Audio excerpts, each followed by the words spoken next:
యోనా గ్రంథము 3వ అధ్యాయానికి మనము వచ్చేసాము. 2 చాప్టర్స్ స్పష్టంగా దేవుని వాక్యం అంతా కూడా నేర్చుకోవటానికి దేవుడు మనకు చూపిన కృపను బట్టి నేను ప్రభువుని స్తుతిస్తా ఉన్నాను. 3వ అధ్యాయాన్ని ఈరోజు మనం వినబోతా ఉన్నాము. నిజానికి ఈ పుస్తకం అంతా కూడా మరి మనల్ని ఫాస్ట్‌గా తీసుకొస్తున్నటువంటిది ఇక్కడికే. తీసుకొచ్చేది ఇక్కడికే. ఇది మరి నినివే పట్టణం యొక్క రక్షణను గురించినటువంటి అధ్యాయము. నిజానికి 3వ అధ్యాయంలో ఉన్నటువంటి వాక్యానికి మనము ఒక టైటిల్ పెట్టాల్సి వస్తే గనక ఆ టైటిల్ ఏమని పెట్టొచ్చంటే క్రూరులను కాపాడిన కృప అనేటువంటి టైటిల్ మనము పెట్టొచ్చు. ఈ అధ్యాయము సార్వభౌముడైన దేవుని కృపను గురించి మాట్లాడుతున్నటువంటి అధ్యాయం. దేవుడు చాలా కృప చూపించాడు. విస్తారమైన కృపని మనము 3వ అధ్యాయంలో చూస్తాము. ఆ కృప కూడా ఎవరికి చూపించాడంటే భూమి మీద ఉన్నటువంటి దుర్మార్గులలో లేకపోతే క్రూరులలో భయంకరమైన క్రూరులైనటువంటి అస్సీరీయులకు నినివే పట్టణస్థులకు ఆయన కృప చూపించాడు. ఆ కృపను గురించి మాట్లాడేటువంటి అధ్యాయము ఈ అధ్యాయము. అధ్యాయంలోనికి వెళ్ళటానికి ముందు మేబీ మనము కొంచెము నినివే పట్టణస్థులు ఎలాంటి వారో తెలుసుకోవటం మంచిదని అనుకుంటున్నాను. వాళ్ళు ఎలాంటి వ్యక్తులు? నేను క్రూరులు అన్నాను కదా, క్రూయల్ పీపుల్ అన్నాను కదా. క్రూయల్ పీపుల్ అనే మాటకి లేకపోతే క్రూరులు అనే మాటకి అర్థం ఏంటో మనం తెలుసుకొని కొంచెం ఈ వచనాల్లోకి వెళ్దాము. ఈ వచనాల్లోనే వీళ్ళు ఎలాంటి వ్యక్తులో నిజానికి కొంచెం మనకి అర్థమవుతుంది. 3వ అధ్యాయంలో మనము 9వ వచనంలో ఇలా ఉంది. ఏమని ఉందంటే, మనుష్యులందరూ తమ దుర్మార్గములను విడిచి తాము చేయు బలాత్కారము మానవలను. సో దుర్మార్గము, బలాత్కారము అనేటువంటిది ఈ పట్టణంలో జరుగుతుంది. ఈ పట్టణస్థులకు దుర్మార్గము, బలాత్కారము అనేటువంటిది పెద్ద విషయమేమి కాదు అనమాట. విషయమేమి కాదు. మనము ఏమంటామంటే ఈవిల్ వేస్ అంటాం ఇంగ్లీష్‌లో. అలాగే వైలెన్స్ అంటాం. బలాత్కారం అంటే వేరే వారిని బెదిరించటము, వేరే వారిది లాక్కోవటము అనేటువంటిది బలాత్కారం. సో వీళ్ళు ఎవరు ఈ ప్రజలు అనేటువంటిది మనకి ఈ వచనం చెప్తుంది. అలాగే ఇంకొంచెం మనము కిందకి వెళ్తే గనక 10వ వచనంలో ఈ నినెవె వారు తమ చెడు నడతలను మానుకొనగా అనేటువంటి మాటని మనం చూస్తాం. అంటే దుష్టత్వం నుండి, చెడు మార్గాల నుండి వాళ్ళు మళ్ళినట్టుగా దేవుడు చూశాడు అనేటువంటిది చెప్తుంది. సో మరలా మనము 3వ అధ్యాయంలో చూస్తాం ఏంటంటే వీళ్ళు బలాత్కారులు, అంతేకాదు వీళ్ళు దుర్మార్గులు కూడా. సో వీళ్ళు ఎంత బలాత్కారులు, ఎంత దుర్మార్గులు అనేటువంటిది మనం వింటే గాని వీరి పట్ల కనికరము చూపినటువంటి దేవుడు మరి క్రూరులను కాపాడినటువంటి ఆ కృప ఏంటో మనకి అర్థమవుతుంది. నాకు 3వ అధ్యాయం అయిపోయేటప్పటికి ఇంకొక గోల్ కూడా ఉంది. ఆ గోల్ నేను జాగ్రత్తగా చెప్తాను. మీరు ఫాలో అవ్వటానికి ప్రయత్నం చేయండి. మన జీవితాల్లో చాలా మంది గురించి ప్రార్థన చేస్తాం. వాళ్ళు దేవుని వైపు తిరగాలని ప్రార్థన చేస్తాం. వాళ్ళు దేవుని వైపు తిరిగినప్పుడు చాలా సంతోషపడతాం. తిరిగినప్పుడు చాలా బాధపడతాం. కానీ 3వ అధ్యాయము మనకు ఏం చెప్తుందంటే, నశించిపోతున్నటువంటి వారిని దేవుడు రక్షించటానికి సమర్థుడు అని చెప్తుంది. నశించిపోవలసినటువంటి నినివే పట్టణము రక్షించబడింది. నాశనము అనేటువంటి మాట మనం 4వ వచనంలో చూస్తాం. ఇక 40 దినములకు నినివే పట్టణము నాశనమగును. పట్టణము మాత్రమే కాదు, పట్టణంలో ఉన్న వాళ్ళందరూ కూడా నాశనం అవ్వాల్సింది. కానీ దేవుడు వాళ్ళని కనికరించాడు, కృప చూపించాడు. సో నేను అడుగుతున్నటువంటి ప్రశ్న ఏంటంటే, ఎంతోమంది దేవుణ్ణి తెలియనటువంటి బిడ్డలు నశించిపోతా ఉన్నప్పుడు, నాశనానికి వెళ్తా ఉన్నప్పుడు, మనము దేవుని బిడ్డలంగా నిజంగా వారికి సువార్త ప్రకటించి వారిని బ్రతిమలాడకపోతే, దేవుడి వైపు తిరగండి, పశ్చాత్తాపపడండి అని మనం అడగకపోతే వాళ్ళు జీవం నుంచి వేరైపోతారు. దేవుడి నుంచి వేరైపోతారు. నిత్య నరకానికి వాళ్ళు వెళ్ళిపోతారు. వాళ్ళు ఎప్పటికీ దేవుని సన్నిధికి రాలేరు. ఆయన మహిమను చూడలేరు. ఎంతో వేదనతో మరి ఆ నరకంలో బాధపడుతూ ఉంటారు. ఇక్కడ, ఇక్కడ రక్షణ భౌతికమైనటువంటి రక్షణ. అలాగే మేబీ వాళ్ళ హృదయాలు కంప్లీట్‌గా దేవుడి వైపు తిరిగినట్టయితే వాళ్ళకి నిజంగా నిత్యత్వంలో మనకు కనిపిస్తారు కానీ, బట్ అన్నిటికన్నా ప్రాముఖ్యమైనది మనము మూడో అధ్యాయము వింటున్నంత సేపు గూడా మన చుట్టూ ఉన్నటువంటి ప్రజలను మనం జ్ఞాపకం చేసుకోవాలి. అయ్యో! వీళ్ళు నశించిపోతున్నారు. వీళ్ళకి నేను సువార్త చెప్తాను. సిలువను గురించి ప్రకటిస్తాను. జీసస్ క్రైస్ట్ గురించి ప్రకటిస్తాను. నశించిపోతున్న వీరిని రక్షించగలిగినటువంటి వాడు దేవుడు మాత్రమే. మీరేమీ ఆలోచించకండి. అరే! వీళ్ళు దుర్మార్గులు, వీళ్ళు బలాత్కారులు, అంతేకాదు వీళ్ళు తాగుబోతులు, వీళ్ళు వ్యభిచారులు, వీళ్ళు మారరు, వీళ్ళు నరహంతకులు, వీళ్ళు మారరు. ఇలాంటి వాళ్ళకి మనం సువార్త చెప్పడం అవసరం లేదు. ఎందుకంటే వాళ్ళు మారటానికి అవకాశం లేదని మనం ఎవరు అనుకోవద్దు. ఎందుకంటే మార్చగలిగింది నువ్వు కాదు. వాక్యము నీది కాదు. సువార్త దేవుని సువార్త. దేవుని కుమారుడు గురించినటువంటి సువార్త. వాళ్ళ హృదయాలను పగలగొట్టగలిగినటువంటి వాడు, మెత్తగా చేయగలిగినటువంటి వాడు దేవుడు. కాబట్టి మనము మూడో అధ్యాయములో ఉన్నటువంటి వాక్యము అర్థం చేసుకుంటూనే నినివే పట్టణం యొక్క రక్షణ గురించి దేవుణ్ణి స్తుతిస్తూనే మనము గుర్తుపెట్టుకోవాల్సింది ఏంటంటే, అయా నేను నీ కుమారుడిని ప్రకటిస్తాను. యోనా ఎలాగైతే ప్రకటించాడో ప్రభువా, నేను కూడా నీ కుమారుడిని ప్రకటిస్తాను. ఇదిగో సిలువ వైపు చూడండి, రక్షణ పొందండి. పశ్చాత్తాపముతో దేవుడు మన కోసం ఇచ్చినటువంటి దేవుని గొర్రెపిల్లైనటువంటి క్రీస్తు వైపు చూడండి. పాప క్షమాపణను పొందండి. నిత్య జీవాన్ని పొందండి.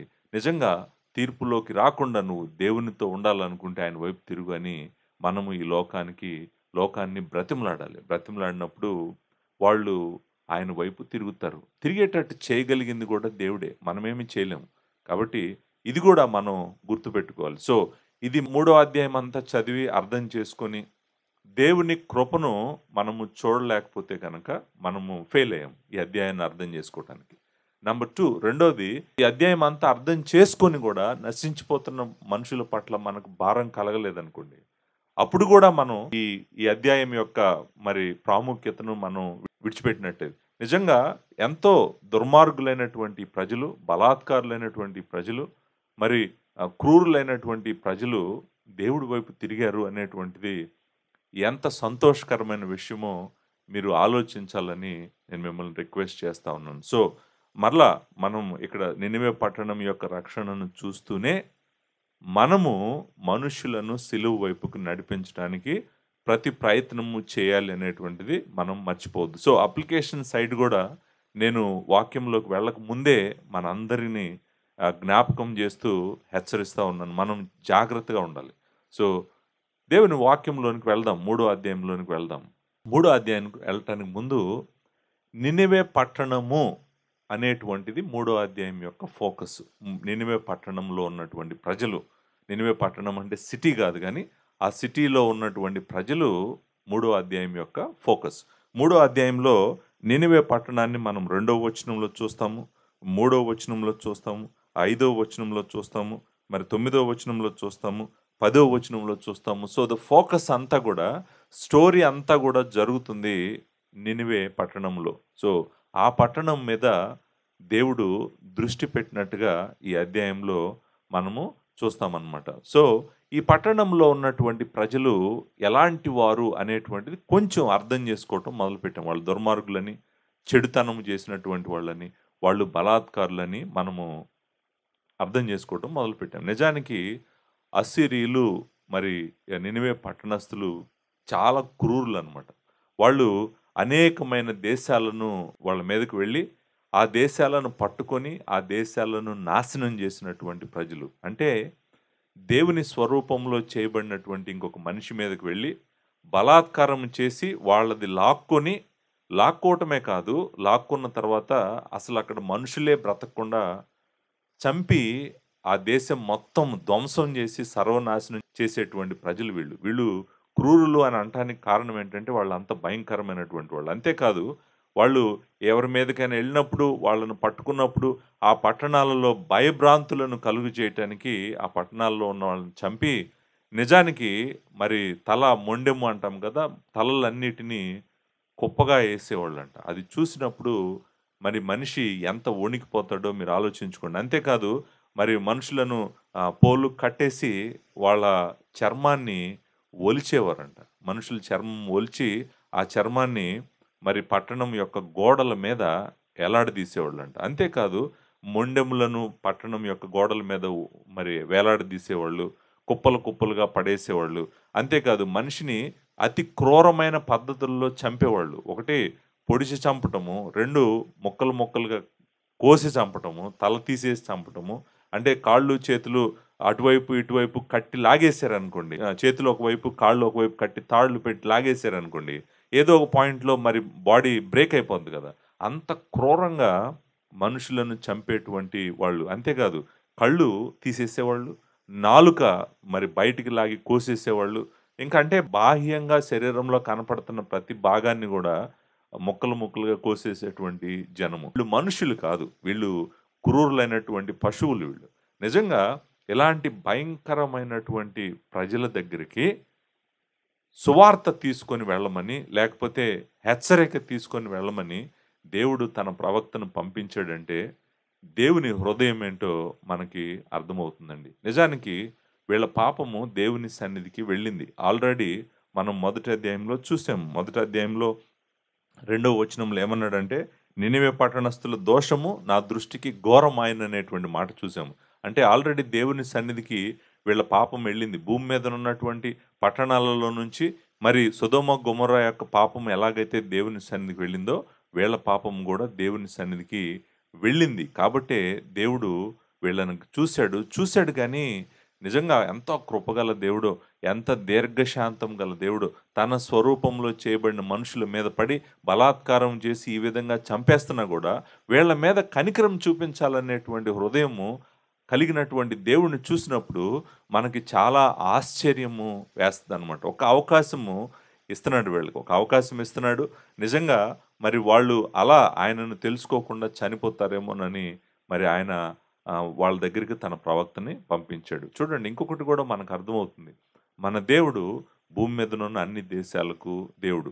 ఆయన ఇశ్రాయేలీయులకు దేవుడు మాత్రమే కాదు, ఇశ్రాయేలీయులకు దేవుడు నిజమే. కానీ భూమి మీదనున్న సమస్త జనులకు, సమస్త దేశాలకు దేవుడు. వీళ్ళెవరో అన్యులు, అస్సీరీయులు వీళ్ళు. వీళ్ళ పట్ల ఎందుకు దేవుడు కృప చూపించాలి? వీళ్ళని ఎందుకు కనికరించాలి? ఎందుకు కనికరించాలంటే ఆయన అందరికీ దేవుడు కాబట్టి వీళ్ళని కనికరిస్తున్నట్టుగా మనము చూస్తాం. సో మీరు ఇది మనసులో పెట్టుకోవాలి. మనమందరం ఇది మనసులో పెట్టుకోవాలి. అంటే 3వ అధ్యాయంలో దేవుడు రక్షించినటువంటి ప్రజలు చాలా క్రూరమైనటువంటి వాళ్ళు.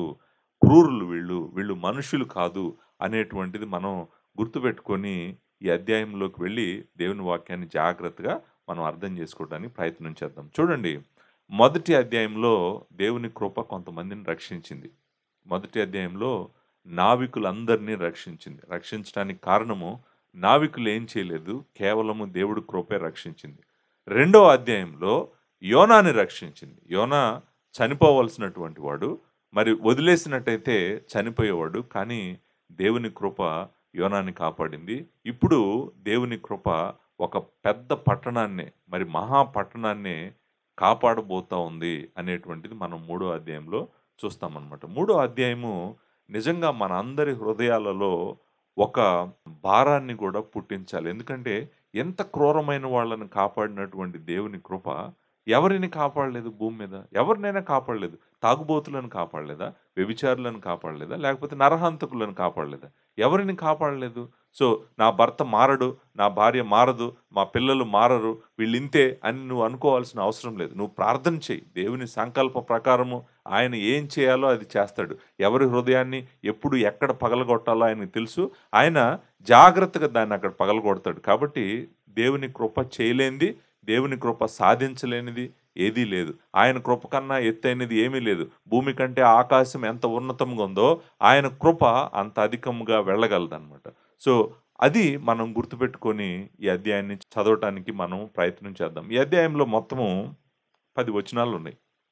నిజానికి అధ్యాయం చదువుతున్నప్పుడు నాకేమనిపించిందంటే, అరే! అసలు ఈ అధ్యాయంలో మనము చదివితేనే అర్థమైపోతుంది. దీన్ని వర్ణించాల్సిన, వివరించాల్సిన అవసరం అయితే నాకేమీ కనిపించలేదనమాట. చక్కగా ఫ్లో క్లియర్‌గుంది, స్పష్టంగుంది. ఏం జరుగుతుందో మనకు తెలుసు. మొత్తము స్పష్టంగా ఉంది. సో, చదివితే అర్థమయ్యేటువంటి అధ్యాయము, చక్కటి అధ్యాయము.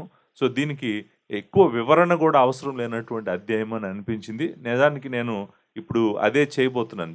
చాలా వివరణ ఏమి అవసరం లేదు ఇక్కడ. చక్కగా ఆహ్, మంచిగా ఫ్లో అవుతున్నటువంటి చాప్టర్.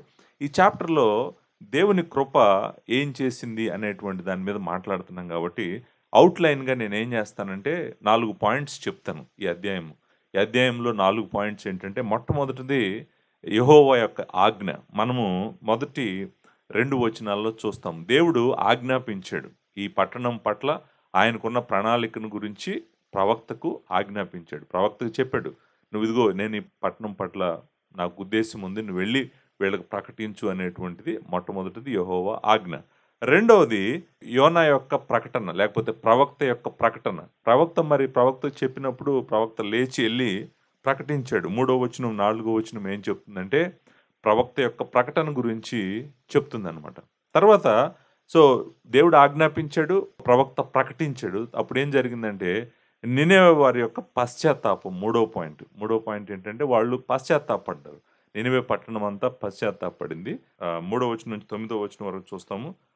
నాలుగో పాయింట్ దేవుని కనికరము అనేటువంటి పాయింటు లాస్ట్ పాయింట్ 10వ వచనంలో చూస్తామన్నమాట. సో, యెహోవా ఆజ్ఞ, ప్రవక్త యొక్క ప్రకటన, నినెవె వారి పశ్చాత్తాపము అండ్ దేవుని కనికరము అనేటువంటిది మనము ఔట్‌లైన్‌గా మనం చూద్దాము. చూసి ఒక్కొక్కటి మనం జాగ్రత్తగా అర్థం చేసుకోవడానికి ప్రయత్నం చేద్దాం. ఫస్ట్ పాయింట్ యెహోవా యొక్క ఆజ్ఞ.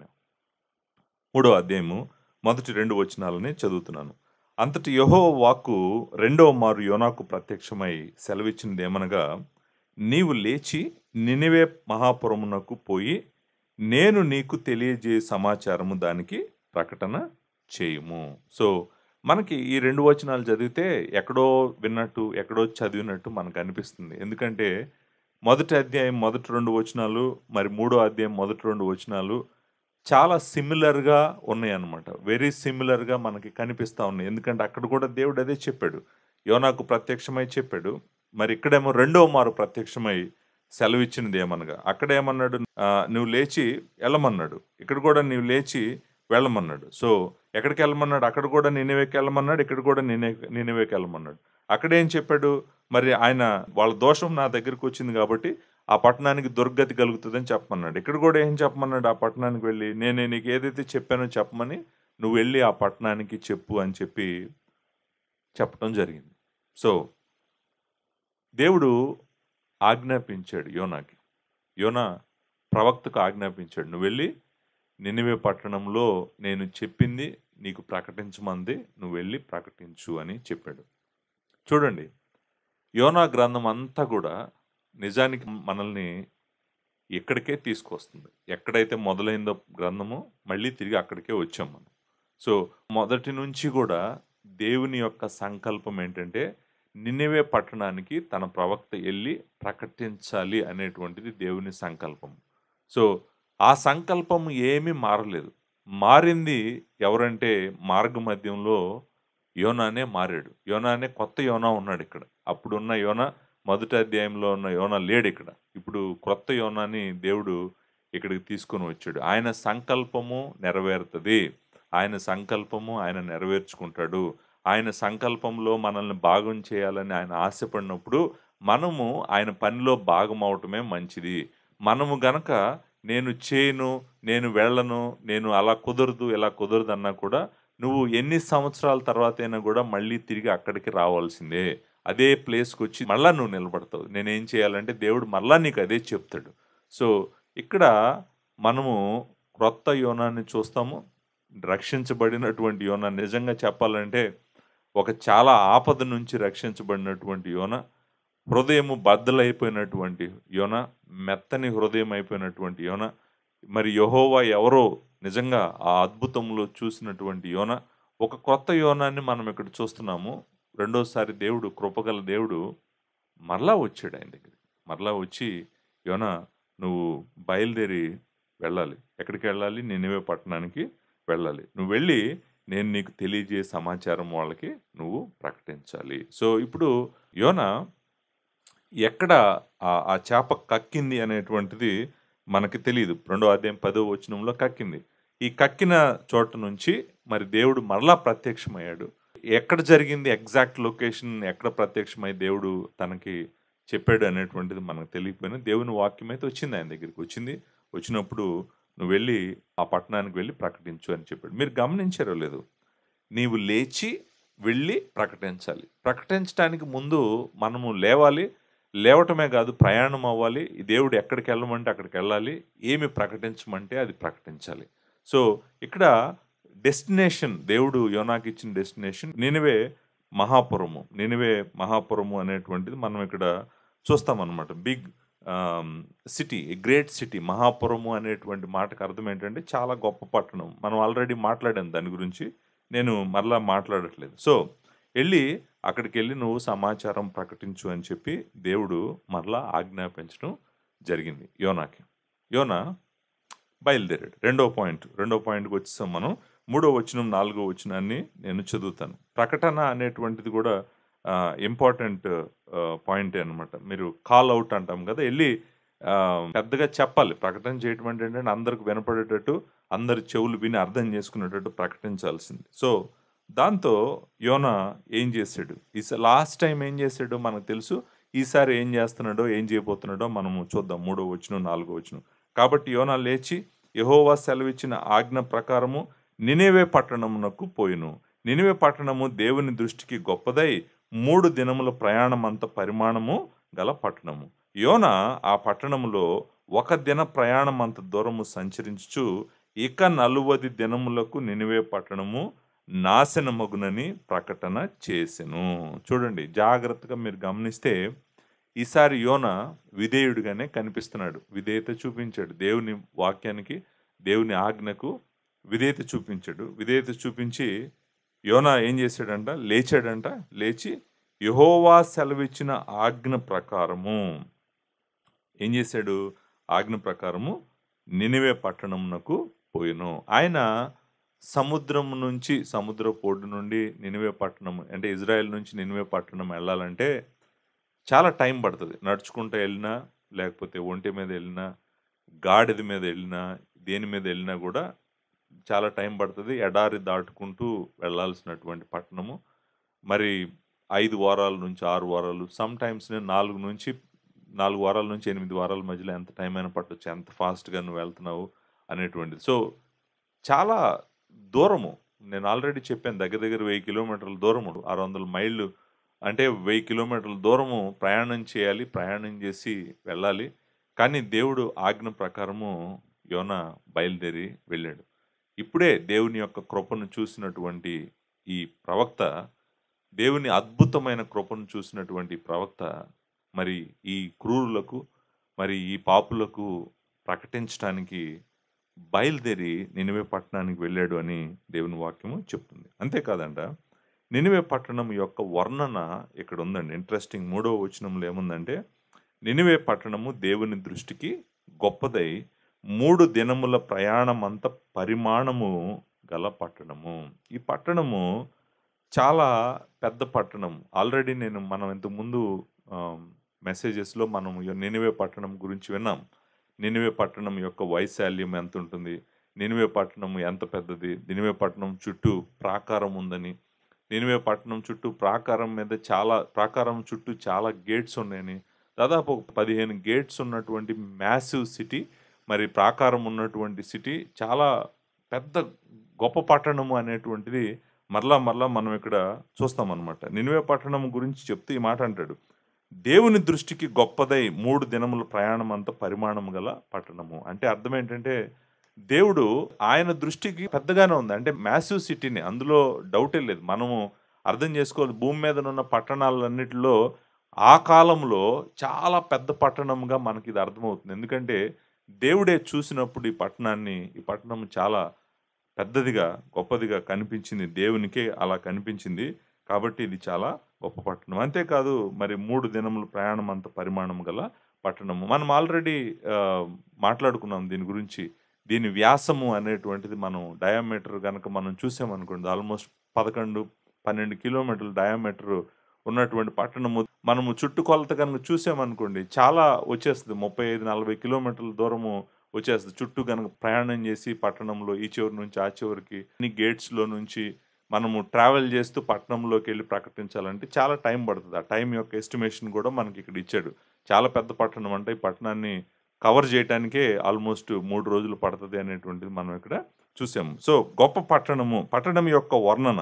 అంటే మనము పట్టణము యొక్క వర్ణనను చూసినప్పుడు మనం అర్థం చేసుకోవాల్సింది పట్టణం చాలా పెద్దదనేటువంటిది కాదు. పాయింట్ ఏంటంటే ఆ పట్టణంలో ఎంతమంది ఉండుంటారు అనేటువంటిది మనం అర్థం చేసుకోవాల్సినటువంటి పాయింట్. చాలామంది ఏమంటారంటే వీళ్ళు 1,20,000 మంది ఉన్నారు ఈ పట్టణంలో అని చాలామంది నమ్ముతారు. దానికి కారణం 4 అధ్యాయంలో మనం 4 అధ్యాయం 11 వచనంలో 120,000 మంది ఉన్నారు అనేటువంటిది మనం అక్కడ చూస్తాం.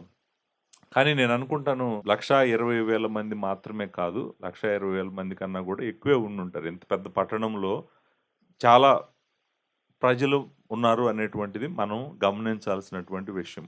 ఇప్పుడు ఆర్కియాలజీ పరంగా ఆ కాలంలో, ఆ పట్టణంలో ఎంతమంది ఉండుంటారు, ఎంతమంది ఉండుండొచ్చు, ఈ లెక్కలన్నీ మనం చూసినా కూడా నేనేమని నమ్ముతున్నానంటే ఈ పట్టణంలో 5,00,000 కన్నా ఎక్కువ ఉన్నారు. దాదాపు 6,00,000 మంది ఉన్నటువంటి పట్టణము చాలా మ్యాసివ్ సిటీ అనేటువంటిది మనము ఇక్కడ చూస్తామనమాట. అది మనకు 3వ వచనం చెప్తుంది. అంతేకాదు మరి యోనా ఏం చేశాడంటే యోనా పట్టణానికి వెళ్ళాడు. పట్టణానికి వెళ్ళటమే కాదు, యోనా ఆ పట్టణంలో ఒక దిన ప్రయాణం అంత దూరము సంచరించుచు ఇక 40 దినములకు నినివే పట్టణము నాశనమగునని ప్రకటన చేసెను. ఈయన పట్టణమునకు వెళ్ళి ఒక రోజు ప్రయాణం చేసాడంట. ప్రయాణం చేసి పట్టణంలోకి ప్రకటించడం మొదలుపెట్టాడు. ఏమని ప్రకటించడం మొదలుపెట్టాడు? చాలా సింపుల్‌గా ప్రకటించడం మొదలుపెట్టాడు. ఇప్పుడు ఏమని ప్రకటించడం మొదలుపెట్టాడో మనం ఇక్కడ చూస్తాం. ఆయన ఆయన ఏమని చెప్పాడు అనేటువంటిది ఒక జస్ట్ గీత పెట్టి ఇక 40 దినములకు నినివే పట్టణము నాశనమగునని ప్రకటన చేసెను. మనము ఇంగ్లీష్‌లో కొటేషన్ మార్క్స్ ఉంటాయి. ఇక్కడ కొటేషన్ మార్క్స్ బదులు ఆ గీత పెట్టాడు. ఏమని పెట్టాడంటే at 40 days and the Nineveh shall be overthrown. అంటే అర్థం ఏంటంటే 40 రోజుల సమయము ఉంది. ఈ పట్టణము నాశనం అయిపోబోతుంది. దేవుడు ఈ పట్టణాన్ని నాశనము చేయబోతున్నాడు. ధ్వంసం చేయబోతున్నాడు. నేల మట్టము చేయబోతున్నాడు. పడగొట్టబోతున్నాడు. ఈ పట్టణము తలక్రిందులుగా మొత్తము ధ్వంసం అయిపోబోతుంది అని చెప్పి నినివేలో మరి యోనా ప్రకటన చేసినట్టుగా మనం చూస్తాం. నిజానికి మనం హీబ్రూలో ఒక 5 పదాలేది. ఇక్కడ తెలుగులో 1, 2, 3, 4, 5, 6, 7 పదాలు ఉన్నాయి. మనం ఇక 40 దినములకు నినివే పట్టణము నాశనమగును 6 పదాలు ఉన్నాయి. దగ్గర దగ్గర అంతే 5 పదాలు హీబ్రూలో ఆయన ప్రకటించిందంతా అంతేననమాట. ఏమని ప్రకటించాడంటే ఇంకా నీకు 40 రోజులు టైం ఉంది. 40 రోజుల్లో మీ పట్టణం మొత్తం ధ్వంసం అయిపోతుంది. లేకపోతే నాశనం అయిపోతుంది. నేలమట్టం అయిపోతుంది. మీరు ఎవరు కూడా బ్రతకటానికి ఛాన్స్ కూడా లేదు అని యోనా ప్రకటించాడు. అంతే ఆయన ప్రకటించింది. మనము ఇక్కడ చూస్తే ఇదిగో దేవుడి దృష్టికి మీ పాపం వెళ్ళిపోయింది. మీ పాపము వెళ్ళిపోయింది కాబట్టి దేవుడు నన్ను పంపించాడు. నేను అందుకే వచ్చాను. వచ్చి నేను ఇది ప్రకటిస్తున్నాను. అవన్నీ మనకు డీటెయిల్స్ ఇక్కడ ఏం లేవు. ఇక్కడ ఏమన్నాడంటే జస్ట్ ఇదిగో దేవుడు 40 రోజులు టైం ఇచ్చాడు ఈ పట్టణానికి. 40 రోజుల తర్వాత ఈ పట్టణం ధ్వంసం అయిపోతుంది. నాశనం అయిపోతుందని చాలా క్లియర్‌గా, స్పష్టంగా యెహోవా చెప్పమన్నది చెప్పాడు. మీరు జాగ్రత్తగా ఆలోచించండి. ప్రకటించాడు. మీరు కొంతమంది అడుగుతారు ఏ భాషలో ప్రకటించుంటాడు? అసీరియల్ భాష ఈయనకొచ్చా? లేకపోతే ఈయన హీబ్రూ మాట్లాడాడు. మనం ఇగో ఈ డిస్కషన్‌లోకి అంతా ఎళ్ళొచ్చు. కానీ ఆయన వాళ్ళకి అర్థమయ్యే భాషలోనే మాట్లాడుంటాడు. వాళ్ళందరూ తెలుసుకోగలిగిన భాషలోనే మాట్లాడుంటాడు. నిజానికి ఇప్పుడు వరల్డ్ లాంగ్వేజ్ ఎలా ఉందో అప్పుడు కూడా వరల్డ్ లాంగ్వేజ్ ఉండే ఉంటుంది. డెఫినెట్‌గా అందరూ తెలిసినటువంటి across the countries, across the cultures మాట్లాడగలిగిన, అర్థం చేసుకోగలిగినటువంటి భాష ఉండే ఉంటది. మనము దాంట్లోకి వెళ్ళాల్సినటువంటి అవసరం లేదు. ఏ భాషలో మాట్లాడాడు? వాళ్ళకి ఎలా అర్థమైంది? సో, వాళ్ళకి అర్థమయ్యే భాషలోనే మాట్లాడుంటాడు. వాళ్ళకి అర్థం కాని భాషలో ఎలా మాట్లాడతాడు? సో, అది పాయింట్ కాదు. మనం అర్థం చేసుకోవాల్సింది ఏంటంటే, ఇది ఈ ప్రకటన తీర్పు గురించినటువంటి ప్రకటన. జడ్జిమెంట్‌కి సంబంధించినటువంటి ప్రకటన. దీంట్లో నిజానికి హోప్, నిరీక్షణ, ఇదిగోండి మీరు గనక మారారనుకోండి, మీరు గనక మనసు మార్చుకున్నారనుకోండి, మీరు గనక పశ్చాత్తాపడ్డారనుకోండి, మీరు గనక అనేటువంటి మాటలు ఏమీ లేవు ఇక్కడ. సో, నిజానికి దేవుడు హెచ్చరిక ఇచ్చిన ప్రతిసారి, లేకపోతే తీర్పు గురించి ప్రకటించిన ప్రతిసారి, దేవుని వాక్యంలో మనము ఆయన వైపు తిరగాలనే ఆయన కోరుకుంటున్నాడు. ఎవరు నశించటం ఆయనకి ఇష్టం లేదనే దేవుని వాక్యం చెప్తుంది. మీరు చూడండి, యెహెజ్కేలు గ్రంథము 18వ అధ్యాయంలో మనందరికీ తెలిసినటువంటి మాటే నేను జస్ట్ చదువుతాను. దేవుడి మనసు ఎలా ఉంటది వీళ్ళ పట్ల, లేకపోతే మనుషుల పట్ల. ఆయన అంటాడు, మరణము నొందువాడు మరణము నొందుటను బట్టి నేను సంతోషించువాడను కాను. ఎవ్వరు చనిపోవటము దేవునికి ఇష్టం లేదు. కావున మీరు మనసు త్రిప్పుకొనుడి, అప్పుడు మీరు బ్రతుకుదురు అని ప్రభు సెలవిచ్చాడు. అంతేకాదు ఇర్మియా గ్రంథము 18వ అధ్యాయంలో కూడా ఆయన ఒక మాట అంటాడు. ఏమంటాడంటే 8వ వచనంలో, ఏ జనమును గూర్చి నేను చెప్పితునో ఆ జనము చెడుతనము చేయట మానిన ఎడల నేను వారికి చేయనుద్దేశించిన కీడును గూర్చి సంతాపపడుదును అని అంటున్నాడు. అంటే ఏ జనం గూర్చి అయితే నేను నశింపజేస్తాను, పెళ్ళగొడతాను, విరగ్గొడతాను 7వ వచనంలో ఉంది. పెళ్ళగింతుననియు, విరగ్గొట్టుదుననియు, నశింపజేదుననియు ఏదో ఒక జనమును గూర్చి కానీ, రాజ్యమును గూర్చి కానీ నేను చెప్పి ఉండగా, ఏ జనమును గూర్చి నేను చెప్పితునో ఆ జనము చెడుతనము చేయటం మానిన ఎడల నేను వారికి చేయనుద్దేశించిన కీడును గూర్చి సంతాపపడుదును. ఆయన ఏమంటున్నాడంటే, ఎంత కృపగల దేవుడు చూడండి. ఎవరు చనిపోవడం నాకు ఇష్టం లేదంటున్నాడు. ఎవరికైనా కూడా నేను హెచ్చరికను జారీ చేసినప్పుడు వాళ్ళు గనక పశ్చాత్తాపపడి, మరి సంతాపపడితే గనక నా వైపు తిరిగితే గనక నేను కూడా మనసు మార్చుకొని వాళ్ళని రక్షిస్తాను అని చెప్పినటువంటి దేవుడు ఇక్కడ వార్నింగే ఇచ్చాడు. ఏం వార్నింగ్ ఇచ్చాడంటే, 40 రోజుల కన్నా మీ పట్టణం ఎక్కువ బతకదు, అయిపోయింది, మీ పట్టణం యొక్క ముగింపు దగ్గరలో ఉంది అని చెప్పాడు. నిజానికి నినివే పట్టణం మీద దేవుడు ఎంత కృప చూపించాడో అర్థం చేసుకోవాలంటే మనము సొదొమ గొమొర్రాలను కూడా అర్థం చేసుకోవాలి. సొదొమ గొమొర్రాలకు ఎంత టైం ఇచ్చాడు దేవుడు? వాళ్ళకి అసలు ఆ టైమే లేదు. నిజానికి లోతు కుటుంబానికి కూడా ఆయన హార్డ్లీ 12 అవర్స్ టైం ఇచ్చాడు. సాయంత్రం పట్టణంలోకి వెళ్ళటం దేవదూతలు, తెల్లారేటప్పుడు పట్టణాలే లేవన్నమాట. సో వాళ్ళతో పోల్చుకుంటే, లేకపోతే సొదొమ గొమొర్రాలతో పోల్చుకుంటే ఈ పట్టణం మీద ఎంత కృప కుమ్మరించాడో చూడండి దేవుడు. ఎంత విస్తారమైన కృప కుమ్మరించాడు చూడండి. ఇంక 40 రోజులు టైం ఇచ్చాడు. ఈ 40 రోజుల్లో వాళ్ళు మనసు మార్చుకొని ఒకవేళ ఆయన వైపు తిరిగితే వాళ్ళు బతుకుతారు, కాపాడుతానని దేవుడు మరి ప్రవక్తల ద్వారా చెప్పిన విధంగానే నిజానికి ఇక్కడ మనము అదే చూస్తాం. దేవుడి యొక్క మనసును చూస్తాం. నిజమే, ఇర్మియా తర్వాత వచ్చాడు, యోనా తర్వాత, కరెక్టే. యెహెజ్కేలు కూడా తర్వాత వచ్చాడు, యోనా తర్వాత వచ్చాడు, కరెక్టే. పాయింట్ అది కాదు. పాయింట్ ఏంటంటే దేవుడు మనసు ఏంటో చెప్తున్నాను మీకు. దేవుని మనసు ఏంటంటే ఎవరు నశించడం ఆయనకి ఇష్టం లేదు. ఆయన బ్రతిమలాడుతూనే ఉంటాడు అందరిని ఆయన వైపు తిరగమని అనేటువంటిది దేవుని యొక్క మనసు. కానీ యోనా చాలా హార్ష్గానే ప్రకటించినట్టుగా మనకు అనిపిస్తుంది. నిజానికి వీళ్ళు యోనాను పట్టుకొని ఏం చేయాలి? ఇలా గనక పట్టణంలో ప్రకటించాడు అనుకోండి, వీళ్ళు ఎంత క్రూరులో చెప్పాను నేను.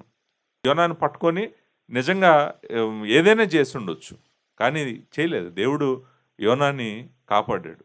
సో యోనాని కాపాడాడు. నిజంగా ఆ ధైర్యంగా యోనా కూడా ప్రకటించాడు. ప్రకటించినప్పుడు ఈ పట్టణము ఎలా స్పందించిందో మనము వాళ్ళ పశ్చాత్తాపాన్ని 5వ వచనం నుంచి 9వ వచనం వరకు చూస్తామన్నమాట.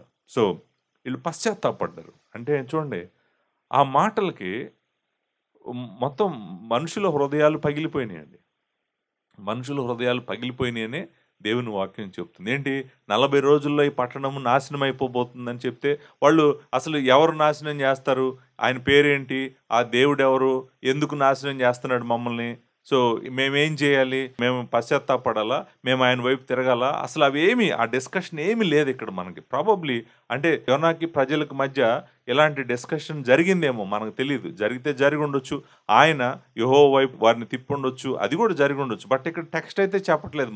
మనము ఓన్లీ ఇలా జరిగి ఉంటుందేమో అని అనుకుంటాం, కానీ టెక్స్ట్ అయితే మనకు క్లియర్గా ఇలా జరిగింది అని చెప్పట్లేదు. కానీ ఆ మాటలకే నిజానికి వాళ్ళ హృదయాలన్నీ పగిలిపోయినట్టుగా మనం ఇక్కడ చూస్తూ ఉంటాం. చూడండి, ఈరోజు కనుక ఎవరైనా కూడా భూమి మీద ఉన్నటువంటి ఏ పట్టణానికైనా వెళ్ళి, ఇదిగో నేను 3 రోజులు చేప కడుపులో ఉన్నాను, చేప నన్ను సముద్రం పక్కన కక్కింది, ఇదిగో నేను మీ పట్టణంలోకి వచ్చాను, మీకు ప్రకటిస్తున్నాను, 40 రోజుల్లో ఈ పట్టణం ధ్వంసం అయిపోద్దంటే నమ్ముతారా మనుషులు?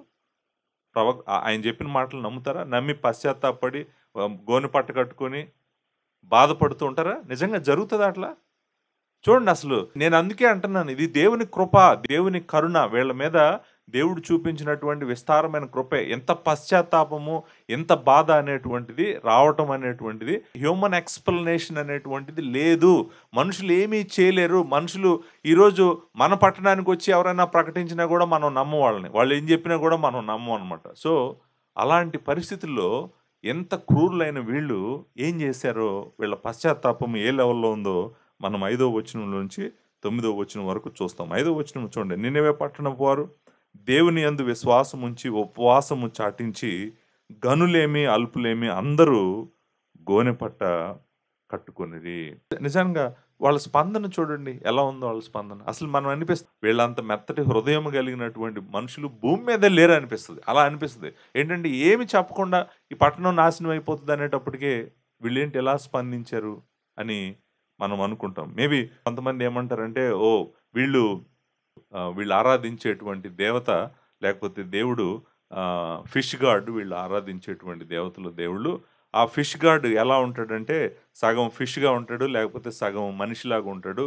దాగోన్ అనేటువంటి దేవత గురించి మనం చదువుతాం. న్యాయాధిపతుల గ్రంథంలో చదువుతాము. మొదటి సమూయేలు గ్రంథంలో చదువుతాము. ఆ దాగోను అనేటువంటి దేవతకు సంబంధించినటువంటి ఆరాధన వీళ్ళు చేసేవాళ్ళు. సో, ఈ యోనా వెళ్ళి యోనా తనకు జరిగిన స్టోరీ అంతా చెప్పాడు పట్టణంలో. ఏమని చెప్పాడంటే, "ఇదిగో నేను మీ పట్టణం రావటం నాకిష్టం లేదు. నేను వెళ్ళిపోతున్నప్పుడు వాళ్ళు సముద్రంలో పడేశారు. దేవుడు నన్ను కాపాడాడు. ఒక చేపొచ్చింది, నన్ను పట్టుకుంది, నన్ను ఇక్కడికి తీసుకొచ్చింది. అందుకే నేను బ్రతికి మీ దగ్గరికొచ్చాను. దేవుడు నాకు చెప్పమన్నాడు. అందుకని నేను మీకు చెప్తున్నాను." ఇదంతా చెప్పాడు.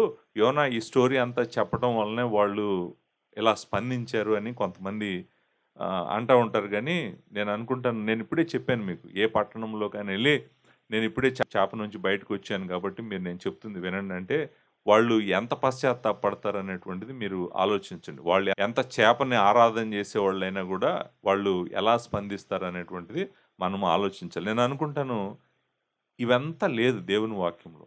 నేను చేపలో నుంచి వచ్చాను. చూడండి నా స్కిన్ ఎలా అయిపోయిందో. నేను తెల్లగా అయిపోయాను. ఒక రకంగా అయిపోయాను. దీనికి కారణం 3 రోజులు నేను చేపలో ఉన్నాను. ఇదంతా చెప్పుంటాడని చెప్తారు గానీ, ఇదంతా మనము మాట్లాడుకోవటమే తప్ప టెక్స్ట్‌లో అయితే లేదు. టెక్స్ట్‌లో లేదు కాబట్టి నేను గూడా మాట్లాడటం నాకిష్టం లేదు. సో, ఇక్కడ ఏం జరిగిందని చెప్పమంటారంటే, నాకు అర్థమైనంత వరకు దేవుడు వీళ్ళ మీద విస్తారమైన కృప చూపించాడు. వీళ్ళ హృదయాలను మెత్తన చేశాడు. ఆయన కృప ఏ దుర్మార్గుల హృదయాన్నైనా మెత్తన చేయగలదు. ఆయన మెత్తన చేశాడు. లేకపోతే ఇంత పశ్చాత్తాపం కలగటానికి కారణం ఏంటి అని మనం ఆన్సర్ చేయాలి. ఇప్పుడు 5వ వచనంలో ఎంత సడెన్‌గా, ఎంత డ్రాస్టిక్‌గా ఈ మార్పు వీళ్ళకి రావటానికి గల కారణం ఏంటి అనేటువంటి ఎక్స్‌ప్లనేషన్ మనం ఇవ్వటానికి ప్రయత్నం చేస్తే, నాకు ఏ హ్యూమన్ ఎక్స్‌ప్లనేషన్ కూడా కనిపించట్లేదు. కేవలము దేవుడే వీళ్ళని కనికరించాడు అనేటువంటిది. నేను ఈ మాట చెప్పటానికి కారణము చెప్తాను. ఎందుకంటే దేవుడు తర్వాత మనసు మార్చుకోవటమే కాదు, యోనా అంటాడు కూడా. యోనా ఏమంటాడంటే, "నువ్వు కరుణా కటాక్షములు గల దేవుడువు, జాలి చూపించే దేవుడు, బహుశాంతం గలవాడు, అత్యంత కృప గలవాడు" అంటాడు. 4వ అధ్యాయం 2వ వచనంలో మనము యెహోవా ఎవరో చెప్తాడనమాట. అంటే ఏంటి? ఇది కృప వలనే జరిగింది. ఇది కనికరం వలనే జరిగింది. ఇంత పశ్చాత్తాపం అనేటువంటిది మనకు స్పష్టంగా అర్థమవుతుందనమాట. సో, 5వ వచనంలో ఏం జరిగిందో చూడండి. నినివే పట్టణం అంతా కూడా, నిజానికి పట్టణం అంతా కూడా తిరుగుండు. వర్డ్ స్ప్రెడ్ అయింది మొత్తం. పట్టణం అంతా కూడా స్ప్రెడ్ అయింది. స్ప్రెడ్ అవ్వటమే కాదు, వాళ్ళంట ఉపవాసము చాటించారంట. గనులేమి, అల్పులేమి అందరూ గోనెపట్ట కట్టుకున్నారంట. From the greatest to the least అందరూ. అంటే ధనవంతుల నుంచి బేదల వరకు, లేకపోతే ఉన్నత స్థితి నుంచి ఉన్న వాళ్ళ నుంచి లేని స్థితి ఉన్న వాళ్ళు, అల్పుల వరకు అందరూ కూడా మరి గోనెపట్ట కట్టుకొని ఉపవాసాన్ని ప్రకటించారంట. ఉపవాసాన్ని ప్రకటించడమే కాదు గానీ, ఇక్కడ చాలా ఇంపార్టెంట్ మాట ఒకటుంది. అదేంటంటే, దేవుని యందు విశ్వాసం ఉంచి అనేటువంటి మాట. ఈ మాట వెరీ పవర్‌ఫుల్ వర్డ్ అండి. మనం చదవటానికి ఏదో జస్ట్ అట్లా లైట్‌గా ఎళ్ళినట్టు అనిపిస్తది గానీ, అబ్రహాము దేవుడిని నమ్మెను అని ఉంది గదండీ! అక్కడున్న మాట ఎగ్జాక్ట్‌గా అదే మాట అనమాట. అబ్రహాము దేవుడిని నమ్మినది అతనికి నీతిగా ఎంచబడిన. ఆదికాండం 15వ అధ్యాయం 6వ వచనంలో ఉన్న సేమ్ వర్డ్ ఇక్కడుంది. దేవుడిని నమ్మెను అని. వాళ్ళు దేవుడిని నమ్మారు అని. చాలామంది ఏమంటారంటే, నిజానికి వీళ్ళ పశ్చాత్తాపం నిజమైన పశ్చాత్తాపమే. వీళ్ళు నిజంగా దేవుని జీవం గల దేవుడి వైపు తిరిగారు. వీళ్ళందరూ దేవుడిని నమ్ముకున్నారు. వీళ్ళందరూ బిలీవర్సు. వీళ్ళందరినీ మనం పరలోకంలో చూస్తామని చెప్పేటువంటి దైవజనులు కూడా ఉన్నారు. నాకేమి ప్రాబ్లం లేదు. ఎందుకంటే దానికి స్ట్రాంగ్ ఇండికేటర్ ఏంటంటే ఇదిగో ఈ మాటలే అనమాట. దేవుని యందు విశ్వాసం ఉంచిరి అనేటువంటి మాట చాలా స్ట్రాంగ్ వర్డ్. సో వాళ్ళు నిజంగా యెహోవా గురించి అంత అర్థం చేసుకున్నారు. ఆయనకు వాళ్ళ జీవితాలు ఇచ్చారా? వాళ్ళ మారు మనసు నిజమైన మారు మనసేనా? నాకు తెలీదు. డీటెయిల్స్ తెలీదు. మనం టెక్స్ట్ ఎంత చెప్తే నేను అంతే చెప్పగలను. సో డీటెయిల్స్ తెలీదు. కానీ వీళ్ళు మాత్రము దేవుణ్ణి నమ్మారు అనేటువంటిది మాత్రం మనకు అర్థమవుతుంది. దేవుణ్ణి నమ్మారు, యెహోవాని నమ్మలేదు కదా అనే మాట మనము అనకూడదు. ఎందుకు అనకూడదంటే 10వ వచనంలో కూడా ఈ మాట మనం చూస్తాం. 10వ వచనంలో దేవుడు చూసి అనేటువంటి మాట అన్నమాట. సో 10వ వచనంలో దేవుడు చూసి ఏం చేశాడు? పశ్చాత్తాపతే వారికి చేయదు నన్ను తాను మాట ఇచ్చిన కీడును చేయకమానను. అక్కడ కూడా దేవుడనే ఉంది కదా, యెహోవా అని లేదు కదా. సో వీళ్ళు దేవుడిని నమ్మినంటే అర్థము మనము కాంటెక్స్ట్లో దేవుడు అనేటువంటి మాట మనము చాలాసార్లు చూస్తాం. 3వ వచనంలో దేవుని దృష్టికి అనే మాట చూస్తాం. 5వ వచనంలో దేవుని యందు అనే మాట చూస్తాం. 8వ వచనంలో దేవుడు మనస్సు తిప్పుకొని అనేటువంటి మాట చూస్తాం. 9వ వచనంలో దేవుని వేడుకొనవలను. మనం 10వ వచనంలో దేవుడు పశ్చాత్తాపడే. సో ఇక్కడ మాట్లాడుతుంది ఏంటంటే వాళ్ళు దేవుని వైపు తిరిగారు. వాళ్ళు దేవుని యందు విశ్వాసం ఉంచారు. అంతేకాదు ఫాస్టింగ్ కూడా డిక్లేర్ చేశారు. ఫాస్టింగ్ డిక్లేర్ చేయటమే కాకుండా గోనె పట్ట కట్టుకున్నారు. అది మనందరికీ తెలుసు. బాధకు మరి చింతకు సూచన అది. వాళ్ళు బాధతో చింతతో వాళ్ళు చేయాల్సిందంతా కూడా చేశారంట. టాప్ టు బాటమ్ అంటే మొత్తం అల్పులేమి గనులేమి అనేటువంటి మాట మనం వాడినప్పుడు అర్థం ఏంటంటే ఇక అక్రాస్ ద బోర్డ్ అందరూ కూడా అలా ఉన్నారు అనేటువంటిది మనం 5వ వచనంలో చూస్తాం. 6వ వచనంలో ఆ సంగతి నినెవె రాజుకు వినపడినప్పుడు, సో ఇప్పుడు ఇలా జరుగుతుంది పట్టణంలో అనేటువంటి మెసేజ్ రాజు దగ్గరికి వెళ్ళింది. మన ప్రజలందరూ ఇలా చేస్తున్నారు, అల్పులేమి గనులేమి అన్నది. సో అంటే అర్థం ఏంటంటే మెసేజ్ అనేటువంటిది బాటమ్ నుంచి టాప్కి ఫ్లో అయినట్టుగా మనకు కనిపిస్తుంది. అంటే ప్రజల నుంచి అధిపతులకు వెళ్ళి అధిపతుల నుంచి రాజు దగ్గరికి వెళ్ళింది. విషయం అయితే రాజుకు తెలిసిందనమాట. రాజుకి ఇంకా 40 రోజులే మనకు టైం ఉంది, ఈ పట్టణము మరి నాశనం అయిపోబోతుందని చెప్పి ప్రవక్త ప్రకటించాడు అనేటువంటిది రాజు దగ్గరికి వెళ్ళినప్పుడు రాజు యొక్క స్పందన చూడండి. ఆయనంట తను అతని సింహాసనం మీద నుంచి కిందకి దిగాడంట. స్టెప్ 1 దిగి ఏం చేశాడంట? తన రాజ వస్త్రాలను తీసేసాడంట. స్టెప్ 2 ఏం చేశాడంట? గోనె పట్ట కట్టుకున్నాడంట. స్టెప్ 3 నెంబర్ 4 ఏం చేశాడంట? బూడిదలో కూర్చున్నాడంట. చూడండి, ఇది అసలు ఎక్కడ జరుగుతుంది? ఎవరి జీవితాల్లో జరుగుతుంది? ఎంత ఎంత అంటే తను రాయల్ థ్రోన్ మీద నుంచి దిగి తన రోబ్స్ తీసేసేసి మరి మనం గోనె పట్ట కట్టుకొని బూడిదలో కూర్చున్నాడు అంటే అర్థం ఏంటంటే తనను తాను తగ్గించుకున్నాడు. దేవుని ఎదుట తనను తాను పూర్తిగా తగ్గించుకున్నాడు. తగ్గించుకొని పశ్చాత్తాపడినట్టుగా కూడా మనము రాజు యొక్క స్టెప్స్లో మనము చూస్తామన్నమాట. అంతేకాదు 7వ వచనం, మరియు రాజైన తానును తన మంత్రులను ఆజ్ఞేయగా. వాళ్ళు చూడండి, ఇప్పుడు డిగ్రీ అంటే ఏంటంటే పట్టణంలో ఉన్న అందరికీ వాళ్ళు ఆజ్ఞ ఇచ్చారండి. ఏమని ఆజ్ఞ ఇచ్చారు? ఇక్కడ చూడండి, ఆజ్ఞలో ఏముందో చెప్పటం కోసం మరలా గీత పెట్టాడు 8వ వచనంలో. ఏమని ఆజ్ఞ ఇచ్చారంటే, ఒకవేళ దేవుడు మనసు తిప్పుకొని పశ్చాత్తాప్తుడై మనము లయము కాకుండా తన కోపాగ్ని చల్లార్చుకొనును గనుక మనుషులు ఏదియు పుచ్చుకొనకూడదు, పశువులు కానీ ఎద్దులు కానీ గొర్రెలు కానీ మేత మేయకూడదు, నీళ్లు తాగకూడదు. మనుషులందరూ తమ దుర్మార్గములను విడిచి తాము చేయి బలాత్కారమును మానవలను. మనుషులేమి పశువులేమి సమస్తమును గోనెపట్ట కట్టుకొనవలను.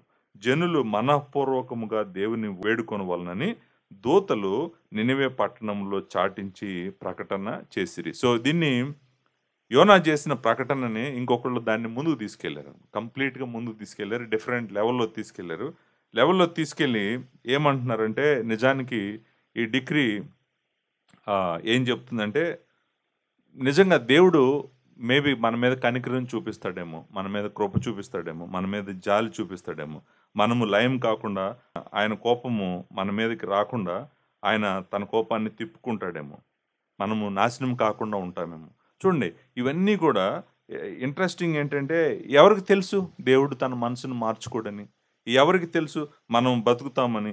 ఎవరికి తెలుసు మనం నాశనం అయిపోకుండా లయం కాకుండా ఉంటామని? అనేటువంటి మాటలు మనకేం చెప్తున్నాయంటే నిజానికి వాళ్ళు నిజంగానే మనసు తిప్పుకోవటం వల్ల దేవుడు కనికరిస్తాడేమో. కాబట్టి మనము మన హృదయంలో ఉన్నటువంటి ఈ మార్పుని మన జీవితంలో చూపించాలి అనేటువంటిదే ఆజ్ఞ చెప్తుందనమాట. ఏమేమి చూపించాలి? చూడండి, పశ్చాత్తాపంలో పాపము ఒప్పుకోవటం ఒకటి, 2 చెడుతనమును విడిచిపెట్టడం గూడా ఒకటి. ఈ 2 యాస్పెక్ట్స్ మనకిక్కడ కనిపిస్తాయి. వాళ్ళు గోనె పట్ట కట్టుకొని, ఉపవాసం ఉండి, మరి పశువులతో సహా ఈవెన్ యానిమల్స్ కూడా వాటికి తెలీదు ఏం జరుగుతుందో. వాటికి ఏం ఐడియా గూడా లేదనమాట. ఏం జరుగుతుంది ఈ పట్టణంలో అనేటువంటి. కానీ వాటికి వాటర్ ఇవ్వట్లేదు, వాటికి ఫుడ్ పెట్టట్లేదు వాళ్ళు. సో, అవి గూడా ఉపవాసం ఉండాలంట. అవి గూడా నీళ్లు తాగకూడదంట, మేయకూడదంట.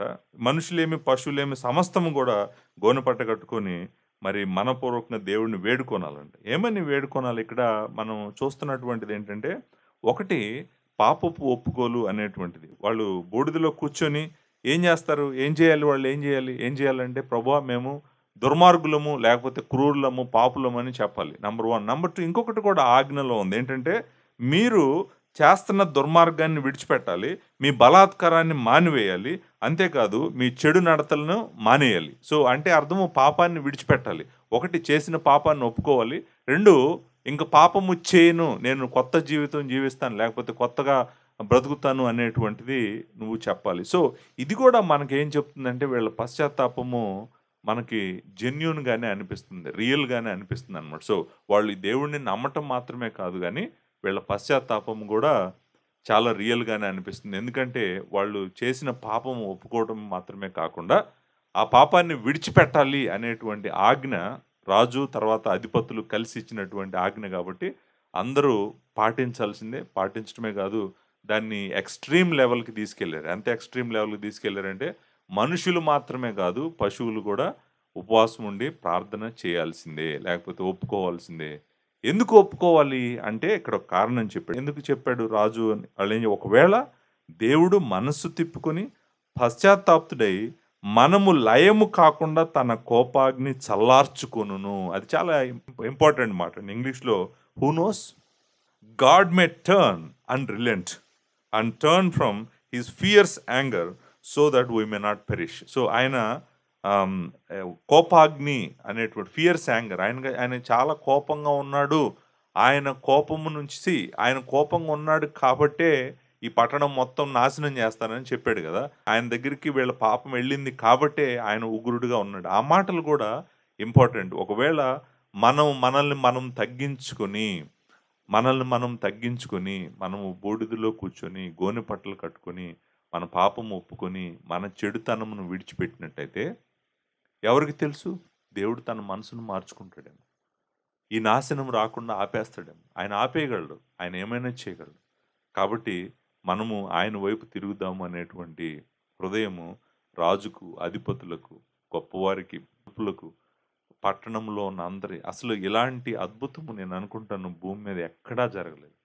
ఎప్పుడూ జరగలేదు. ఈ పట్టణంలో జరిగిందండి. నినివే పట్టణము నిజంగా దేవుడు ఎంత కృపను చూసిందో చూడండి. ఈ పట్టణము ఎంత దుర్మార్గుల మీద, ఎంత క్రూరుల మీద, ఎంత దేవుని కృప కుమ్మరింప అనేటువంటిది మనకి అర్థమవుతుందనమాట.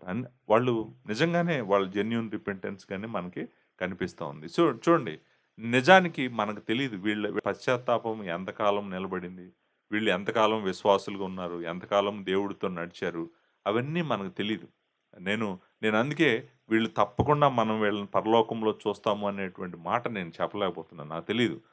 కాకపోతే వీళ్ళ పశ్చాత్తాపం కానివ్వండి, వీళ్ళ నమ్మకం కానివ్వండి, దేవుని పట్ల నిజమైనదిగానే నాకు కనిపిస్తా ఉంది. టెక్స్ట్ చెప్తున్న దాని ప్రకారం అయితే ఇది genuine repentance and it is also genuine faith అన్నట్టుగానే మనకి కనిపిస్తూ ఉంది. కాకపోతే ఇలాంటి ఉద్యోగము, ఇంత గొప్ప ఉద్యోగము ఎక్కడ భూమి మీద వచ్చినట్టుగా మనకి తెలీదు. దేవుడు వీళ్ళకి ఆ కృప చూపించాడనమాట. సో, దాంతో నినివే వారి పశ్చాత్తాపం అయిపోయింది. యెహోవా ఆజ్ఞ అయిపోయింది. తర్వాత ప్రవక్త యొక్క ప్రకటన అయిపోయింది. తర్వాత నినివే వారి పశ్చాత్తాపం కూడా అయిపోయింది. ఆఖరిగా లాస్ట్ దేవుడు ఎలా స్పందించాడో మనం చూస్తాం. ఆయన కనికరం, దేవుని యొక్క కనికరం 10వ వచనంలో, ఈ నినివే వారు తమ చెడు నడతలను మానుకొనగా, మనము వాళ్ళు వాళ్ళు మారారు అనేటువంటిది చెప్తుందండి. మానుకున్నారంటే అర్థం ఏంటి? వాళ్ళు మారారు.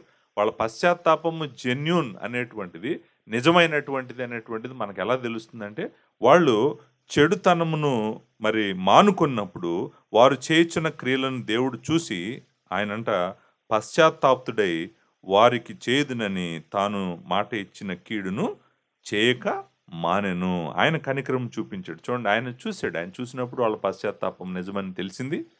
అంతేకాదు వాళ్ళ పాపపు మార్గాలను విడిచిపెట్టారని ఆయన చూసాడు. చూసినప్పుడు ఆయన కోపము చల్లారింది. కోపము చల్లారటమే కాదు, ఆయన చేయాలనుకున్నది చేయకుండా ఆగిపోయాడండి. ఆయన చేయాలనుకుందేంటి? ఆ పట్టణాన్ని నాశనం చేయాలనుకున్నాడు. కానీ ఆయన పశ్చాత్తాప్తుడై మరి ఆయన చేయాలనుకున్నది చేయక మానెను, కీడు చేయక మానాడు అనేటువంటిది. పశ్చాత్తాప్తుడై అనేటువంటి మాట గురించి నేను ఆమోసు గ్రంథం చెప్పినప్పుడు చెప్పాను. దేవుడు పశ్చాత్తాప పడతాడు అంటే అర్థము ఏంటి అనేటువంటిది నేను ఆమోసు గ్రంథంలో ఒక ప్రత్యేకమైన వీడియో దీని మీద చెప్పాను. దేవుడు పడతాడు, ఇంకొక చోట దేవుడు పశ్చాత్తాపట్టుకు ఆయన నరుడు కాదు అనేటువంటి మాట గురించి నేను మాట్లాడాను.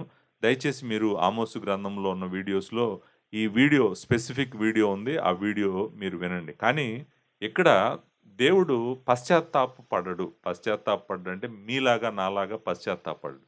మనుషులలాగా పశ్చాత్తాపడ్డాను. మనుషులు ఎలా పశ్చాత్తాపడతారంటే వాళ్ళకు తెలీదు. సడన్ అన్నీ సర్ప్రైజెసే వాళ్ళ జీవితాల్లో. సో వాళ్ళు ఇది జరగదనుకున్నాను జరిగింది. ఓ ఇలా అయిందా అని బాధపడటం గానీ, పశ్చాత్తాపడటం గానీ, ఇది జరుగుతుంది అనుకున్నాను జరగలేదని బాధపడటం గానీ, అలా ఉంటది మనుషుల యొక్క పశ్చాత్తాపం. దేవుని పశ్చాత్తాపం మనుషుల పశ్చాత్తాపం లాగా ఉండదు. ఆయనకన్నీ తెలుసు. జరగక ముందే తెలుసు. నిజానికి ఏం జరుగుతుందో యోనాను పంపించక ముందే ఆయనకు తెలుసు. సో ఆయన ఇక్కడ పశ్చాత్తాపపడ్డాడు, ఆయన మనసు మార్చుకున్నాడు అంటే అర్థము ఏంటంటే మనము అర్థం చేసుకోవడానికి చెప్పినటువంటి మాట ఇది. నిజానికి దేవుడి విషయానికి వచ్చినప్పుడు మనము పశ్చాత్తాపము అనే మాట వాడటం కన్నా కూడా ఆయన కనికరము చూపించాడు, లేకపోతే కృప చూపించాడు అని అనువాదం చేస్తే చాలా మంచిగా ఉంటుంది. పశ్చాత్తాపడ్డాడు అన్న దగ్గరల్లా కూడా. సో నిజానికి ఆయన ఆ పశ్చాత్తాపడ్డాడంటే అర్థం ఏంటంటే, ఇది నేను చేద్దాం అనుకున్నాను కదా, లేదు ఇంక నేను ఇది చేయను. నేను వీళ్ళని నాశనం చేద్దాం అనుకున్నాను కదా, నేను ఇది నాశనం చేయను. ఈ కీడు వీళ్ళ మీదకి రాకుండా నేను ఆపేస్తాను అనేటువంటి ఆ మనసును తిప్పుకోవటమే మనం ఏమంటామంటే పశ్చాత్తాపడటం అని అంటాము.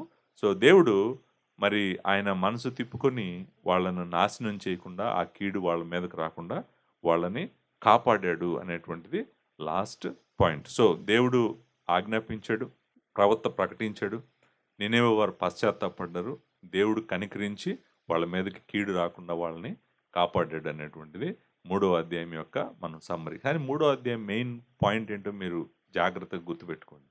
అసలు ఈ పుస్తకం మొత్తానికి కూడా ఫోకస్ ఈ చాప్టరే.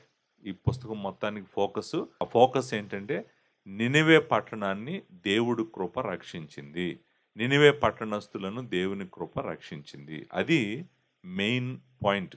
ఆ పాయింట్ దగ్గరికి తీసుకురావడానికి స్టోరీ అంతా నడుస్తూ ఇక్కడికి వచ్చింది కాబట్టి, సో మనము main point of the book దగ్గరికి మనం రావటం జరిగిందనమాట. సో 3వ అధ్యాయంలో అన్నిటికన్నా ప్రాముఖ్యమైన విషయం ఏంటో చెప్పమంటారు ఏంటంటే, దేవుడు గురించి ప్రకటించినప్పుడు అది సువార్తతో కూడినటువంటి తీర్పును ప్రకటించినప్పుడు మనుష్యులు పశ్చాత్తాపపడతారు అనేటువంటిది మెయిన్ పాయింట్.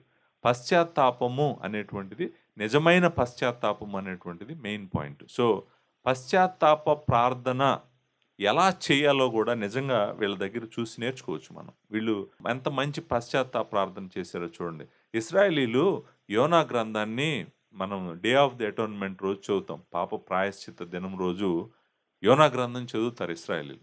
యోనా గ్రంథం ఎందుకు చదువుతారు? పశ్చాత్తాపడటం గురించే చదువుతారు. పశ్చాత్తాపమే వాళ్ళు ఇశ్రాయేలీలు ఏదైనా నేర్చుకున్నారంటే దీంట్లో నుంచి ఏం నేర్చుకోవాలంటే, పశ్చాత్తాపము అనేటువంటిదే ప్రాముఖ్యమైనటువంటి పాయింట్ అనేటువంటిది మనము గుర్తుపెట్టుకోవాలి. చూడండి, అంత క్రూరులను దేవుని కృప కాపాడింది. అది 3వ అధ్యాయం యొక్క వండర్ఫుల్ గ్రేట్ న్యూస్ అన్నమాట. కాపాడటమే కాదు, వాళ్ళు నశించిపోకుండా దేవుడు కాపాడాడు అనేటువంటిది మనం చూస్తామన్నమాట. So physical deliverance and spiritual deliverance side మనం నినివే పట్టణాన్ని కొంచెంసేపు పక్కన పెడితే, నిజంగా మనము ఆలోచించాల్సింది ఏంటంటే, ఈ కృపగల దేవుడు ఈరోజు కూడా నశించిపోతున్న వ్యక్తులను రక్షించటానికి ఆయన రెడీగా ఉన్నాడు. ఆయన రెడీగా ఉన్నాడు. ఆయన సేవకులను అనేక చోట్లకు పంపిస్తున్నాడు. సువార్త ప్రకటిస్తున్నాడు. అనేకమైన హృదయాలను మెత్తని చేస్తున్నాడు. అనేక మంది పశ్చాత్తాపడుతున్నారు. అనేక మంది లార్డ్ జీసస్ క్రైస్ట్ వైపు, సిలువ వైపు తిరుగుతున్నారు. మనం కూడా ఇదే దీంట్లో ఉన్న సత్యాన్ని మన హృదయాల్లో అర్థం చేసుకొని, మనం కూడా దేవుణ్ణి ప్రకటించే వరంగా నశించిపోతున్న పట్టణాలకు, నశించిపోతున్న ప్రజల దగ్గరికి మనం కూడా వెళ్ళి సువార్త ప్రకటించే వరంగా మనం ఉండాలని, దేవుని యొక్క గొప్ప కార్యాలను మనం చూసే వరంగా ఉండాలని